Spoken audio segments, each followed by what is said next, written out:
Unang gagawin, hatiin nyo muna sa apat yung pet sheet card ninyo. Eto naman yung na-print natin back to back. Hatiin lang natin sa gitna. Huwag na huwag ninyong kalimutan na dapat naka-mirror yung printing ninyo. Ang susunod natin gagawin ay i-fold natin ito sa gitna. Siguraduhin pantay magkabilaan. Gawin mo lang ito sa lahat. Tiyagaan, huwag masyadong mabilis para hindi masira. Dito ay tatanggalin naman natin yung plastic sa pet sheet card magkabilaan. Dito naman ang crucial part, dapat ingatan dahil pag nagkamali ka, pagtatawanan ka ng grade 1, pwede kasing tatabingi yung kabilang face or kaya magkakaroon ng bubbles. Dapat kakapain nyo muna kung saan kayo hiyang bago nyo tirahin ng tirahin.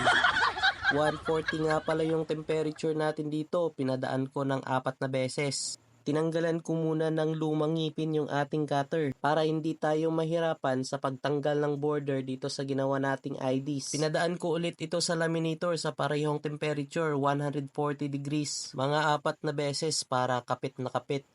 So ayan, tatanggalin na natin yung edge ng ating IDs gamit ang ating round edge puncher. For the last part, magbubutas na tayo ng IDs. Markahan muna natin dito yung center bilang guide. Ito naman yung gagamitin natin pambutas, ID hole puncher. So ayan guys, tapos na natin itong ating IDs. Si client na nga pala yung magtatanggal itong puting cover para naman ma-witness nila yung maganda nating output. Maraming salamat sa panunood. Share mo na para marami pa ang makapanood. Let's go!